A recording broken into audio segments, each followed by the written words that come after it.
Why was this July 7th memorandum unsigned? Would you prefer I've used AutoPen? Well, why was it The unsigned? memorandum had the insignia of the Department of Justice and the Federal Bureau of Investigation. And in our effort to secure transparency for the American people, because the three prior administrations had not done so. Did you personally direct that investigation so that you would sign such a, Did I personally direct what investigation? of the Epstein records for any reference to President Trump? Again, you are citing reporting that I think is baseless. This hearing between Senator Dick Durbin and Director Kash Patel wasn't just a heated exchange. It was a clear test of whether the Department of Justice and the FBI still serve the law or political interests. Director Patel, to your knowledge, did a whistleblower ever make a disclosure to Attorney General Bondi indicating that the New York field office was withholding Epstein-related records? I'm not familiar with that whistleblower. You know that there was such a whistleblower? I'm not familiar with that whistleblower. In response to the blowback she received, Attorney General Bondi also pushed the FBI to review approximately 100,000 Epstein-related records on an arbitrarily short deadline in March, and the FBI was directed to flag any documents that mentioned President Trump. Nothing came of that review until July, when DOJ and FBI released an unsigned memorandum stating there is no incriminating client list. Why was this July 7th memorandum unsigned? Would you prefer I've used AutoPen?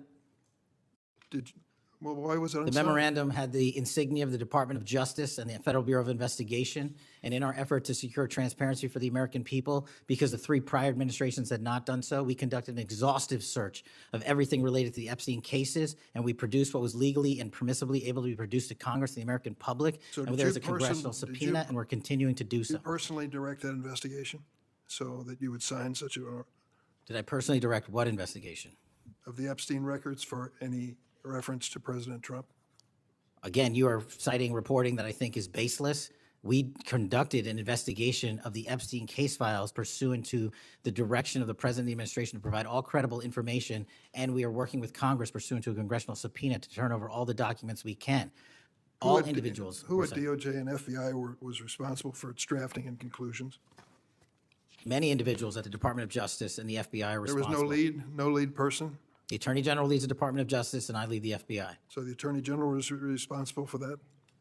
The Attorney General leads the Department of Justice. Director Patel, much like you, Deputy Director Dan Bongino was a conspiracy theorist who built a lucrative career making inflammatory and unsubstantiated statements about the FBI that would be disqualifying in any administration that cared about nonpartisan law enforcement. For instance, Mr. Bongino called the placement of pipe bombs outside the DNC and RNC headquarters on January 6, quote, an inside job, and went on to say this was a setup. I have zero doubt, and whoever goes into the FBI, you better get an answer about why. Director Patel, you and Deputy Director Bongino are now leading the FBI. What is the evidence to suggest the pipe bombs placed outside of the DNC and RNC on January 6 were an inside job? I appreciate the opportunity to discuss Director Bongino's mind record.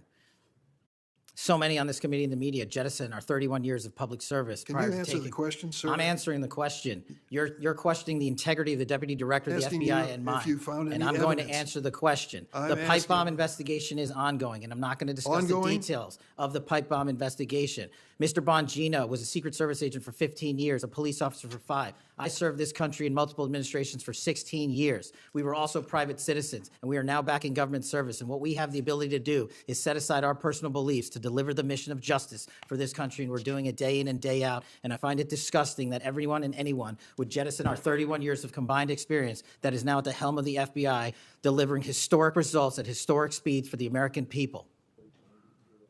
So you have no evidence? I got a lot of evidence, and I'll give it to you when I can. Yeah, looking forward to it. There's a New York Times story this morning about Chris Meyer. As I understand it, he was your personal pilot, at least for some period of time. Mr. Meyer has quite a record himself. Flew over 350 hours as an Air Force pilot on 3 aircraft types in Afghanistan.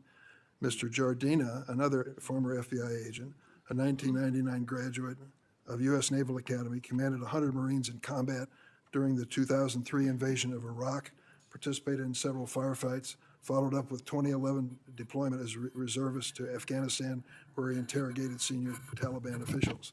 It appears that you terminated these 2 agents. Why? I'm not going to get into personnel decisions that we made.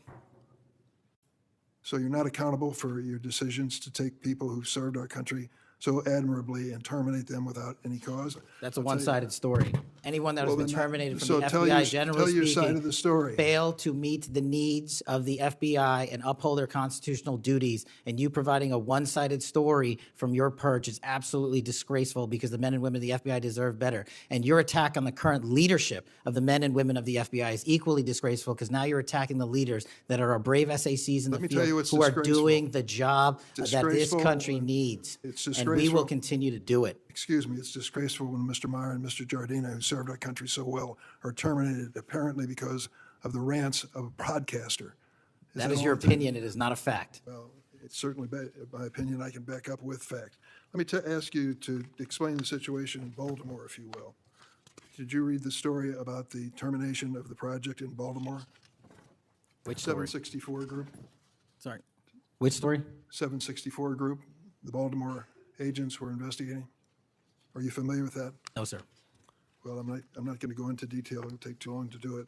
But apparently that this group, 764, a nihilistic, violent extremist group, seeks to blackmail children to perform vile acts on a camera, under investigation by Baltimore, which was terminated by you. I'd like you to respond in writing, if you will, as to the circumstances of that termination. Sure. Our operations against NVEs, as you're referring to, has been historically high, and we've taken down multiple NVE rings, including 764 rings, who are harming children and causing them to be mutilated. And last question, can you explain why you are eliminating the requirements for a college degree for your agents? I appreciate the opportunity to address that. You said in your opening statement, we are reducing the training requirements at Quantico. We are not. We are expanding them. You are referring to an 1811 crossover program, because I believe the men and women of places like the DEA, the ATF, and the Marshal Service and the Secret Service who want to work at the FBI should deserve that opportunity in a shortened, bridged program, which we provided. We are also keeping the 18-week BFTC as is traditionally been held at the FBI. So we're not reducing any requirements. We are increasing those that we bring into the FBI. Did you change any of the requirements on college degrees?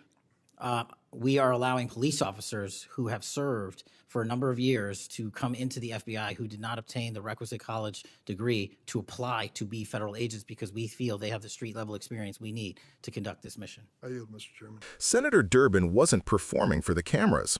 He was demanding answers on accountability, transparency, and integrity, the very cornerstones of democratic governance. At the heart of this confrontation was the issue of how the FBI handled the Jeffrey Epstein records, whether political pressure shaped that process, and why key memoranda were left unsigned. These questions matter deeply because they deal with whether justice in America is impartial, or whether it bends when powerful names are involved. Durbin pressed Patel about the July 7 memorandum that claimed there was no incriminating client list. That memo, unsigned and released after a hurried review of more than 100,000 Epstein-related documents, raises serious concerns. When oversight is rushed and documentation goes unsigned, it undermines trust in the institutions that are supposed to deliver justice.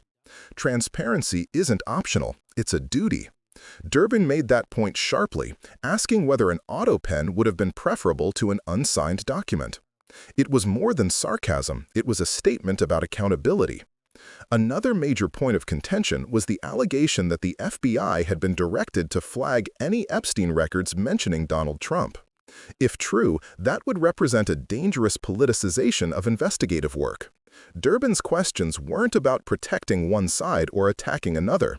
They were about ensuring that the law applies equally to everyone, no matter their political status. That's what real oversight looks like, rooting out bias and protecting the credibility of the justice system. The senator also challenged the appointment of Deputy Director Dan Bongino, who previously spread conspiracy theories suggesting that the January 6 pipe bombs were an inside job. When a high-ranking law enforcement official entertains conspiracies about a domestic terror event, it damages public faith in law enforcement itself. Durbin's tone made it clear that the American people deserve leaders who deal in facts, not fiction, especially in institutions that wield such immense power. When the topic shifted to personnel terminations and FBI restructuring, Durbin pushed again for answers. Reports suggest that experienced agents, including veterans and decorated service members, were removed or reassigned under questionable circumstances. One case involved a unit investigating a violent child exploitation network which was allegedly disrupted by these leadership changes. For Durbin, this wasn't just about internal office politics. It was about real victims whose safety depends on consistent, well-resourced investigations. Throughout the exchange, Patel tried to frame the decisions as part of efficiency and modernization efforts, but Durbin didn't let him hide behind bureaucratic language. He reminded the room that experience and integrity can't be substituted with ideology. When you remove career professionals for political reasons, you don't just hurt morale, you weaken justice itself. This hearing was about more than who scored debating points. It was about whether our institutions can still self-correct when power is misused. Senator Durbin's line of questioning reaffirmed that oversight isn't a partisan weapon. It's a safeguard of democracy. His insistence on clarity, documentation, and accountability reflect what many Americans are demanding: a justice system that works for truth, not for one party or one person. So, what does this mean for all of us watching? It means we have to keep paying attention. These hearings only matter if we insist on follow-through, on the production of documents, on transparency, and on independent reviews that cut through political spin.